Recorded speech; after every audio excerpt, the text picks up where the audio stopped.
이제 욥기에 등장하는 사탄의 정체에 관하여 살펴보겠습니다. 히브리어 사탄은 고발자, 대적자를 의미하는 명사라고 말씀드렸습니다.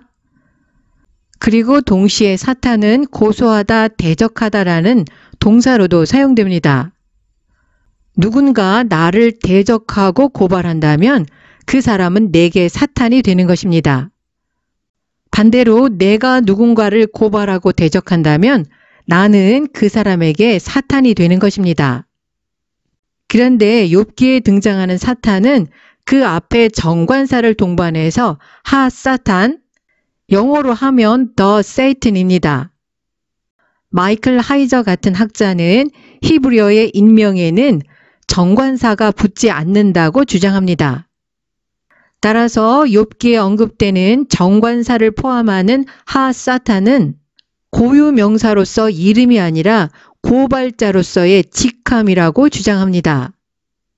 이런 주장에 동조하는 일부 학자들은 욥기 1장 2장에 등장하는 하사탄을 신약 성경에서 언급하는 사탄 마귀라고 이해하면 욥기를 심각하게 오해하게 된다고 주장합니다. 구약 성경에서 사탄이라는 용어가 사용된 곳을 보면 사람에게도 사용되었고 천상의 존재를 묘사하기 위해서도 사용되었습니다. 솔로몬 왕이 두로 왕 히람에게 이제 내 하나님 여호와께서 내게 사방에 태평을 주심에 대적도 없고 재앙도 없도다 라고 말했을 때 이 대적이 히브리어 원문으로는 사탄입니다.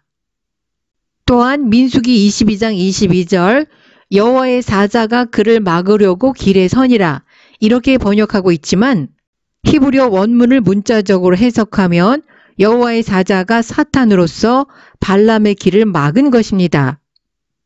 솔로몬의 경우와 발람의 경우 등장하는 사탄은 문맥적으로 볼 때 신약 성경에서 말하는 사탄 마귀가 아니고 일반적인 의미에서 대적자라는 것을 알 수 있습니다.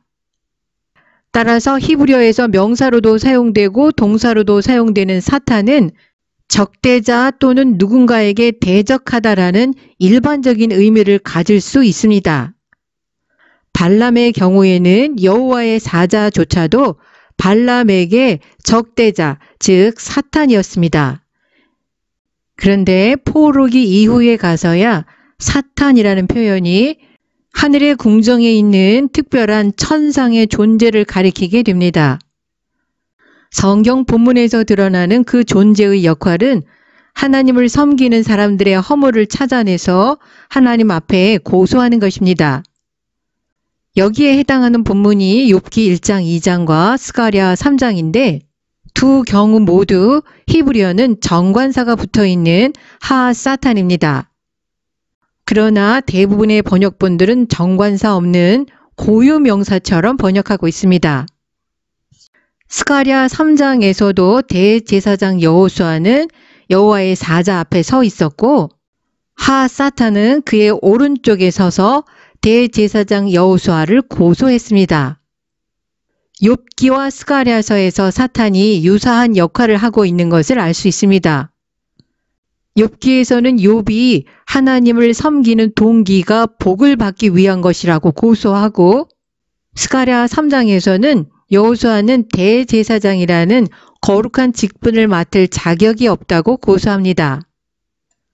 그러나 스가랴서 3장 2절에서 야훼 하나님은 오히려 검사 역할을 하는 사탄을 책망하십니다.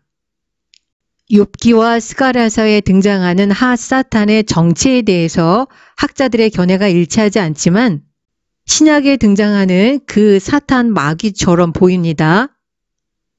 마지막으로 살펴보아야 할 본문은 역대상 21장 1절입니다. 여기에 언급된 사탄은 정관사가 없고 고유명사로 사용되었습니다. 사탄이 일어나 이스라엘을 대적하고 다윗을 격동하여 이스라엘을 계수하게 하니라. 역대상 21장 1절과 평행하는 사무엘하 24장 1절에서는 하나님께서 다윗의 마음을 움직이셔서 인구조사를 실시하도록 했다고 기록하고 있습니다. 사탄이 다윗을 격동시켜서 다윗이 인구 조사를 하게 했다고 기록하고 있는 역대상 21장 1절과 모순되는 것처럼 보입니다. 그러나 이 두 가지 말이 모두 사실입니다. 다윗을 즉시 선동한 것은 사탄이었지만 궁극적으로 사탄이 이러한 도발을 하도록 허용한 분은 하나님이셨습니다. 사탄의 목적은 다윗과 이스라엘 백성을 멸망시키는 것이었지만 하나님의 목적은 다윗과 이스라엘 백성을 겸손하게 하고 그들에게 귀중한 영적 교훈을 가르치는 것이었습니다. 이 상황은 하나님과 사탄이 모두 욥의 고통에 관여하는 것과 매우 유사합니다. 이와 마찬가지로 하나님과 사탄이 모두 하나님의 아들을 십자가에 못 박는 데 관여합니다. 사탄의 목적은 하나님의 아들을 멸망시키는 것이었지만 하나님의 목적은 그의 아들의 죽음을 통해서 인류를 구속하시는 것이었습니다. 그렇다면 욥기 1장 2장과 스가랴 3장처럼 정관사가 붙어있는 핫사탄이나 역대상 21장처럼 정관사가 없는 사탄이 하나님의 백성을 고소하는 천상의 존재 또는 다윗의 경우처럼 죄를 짓도록 유혹하는 영적 존재를 가리키는 경우에 가장 적절한 답은 하나의 동일한 고발자, 즉 사탄을 의미한다는 것입니다. 이 세 경우에 사탄이 직함으로 사용되었든 이름으로 사용되었든 그는 동일하게 하나님의 길을 방해하고 하나님의 자녀들을 고소하고 하나님의 백성의 공동체의 파괴를 일으키는 역할을 하고 있습니다.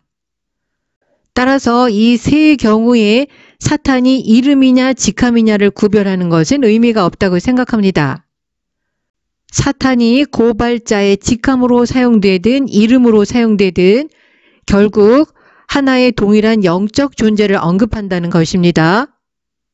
신구약 중간기의 다양한 유대문헌들은 당시 유대인의 해석자들이 사탄을 특정한 악한 영적 존재로 보았다는 것을 분명하게 보여줍니다. 다양한 유대 문헌에서 이 특별한 악한 영적 존재는 벨리알, 사타나일, 사탄, 악마 등 다양한 이름으로 불리웁니다. 유대 문헌 중 일부는 창세기 3장의 뱀을 사탄으로 이해했습니다. 예를 들면 솔로몬의 지혜서 2장 23절 24절은 하나님의 형상으로 인간이 창조된 것을 언급한 후에 악마의 시기로 인해서 세상에 죽음이 들어왔다고 기록하는데 이것은 창세기 3장 아담과 하와의 타락에 대한 명백한 암시입니다. 신약 성경보다 이른 시기에 기록된 유대 문헌의 해석을 신약 성경 저자들도 받아들였습니다. 요한계시록 12장 9절은 큰 용이 내어 쫓기니 옛뱀 곧 마귀라고도 하고 사탄이라고도 하는 온 천하를 꿰는 자라. 창세기 3장에 나타나는 뱀을 사탄이라고 이해하고 있습니다.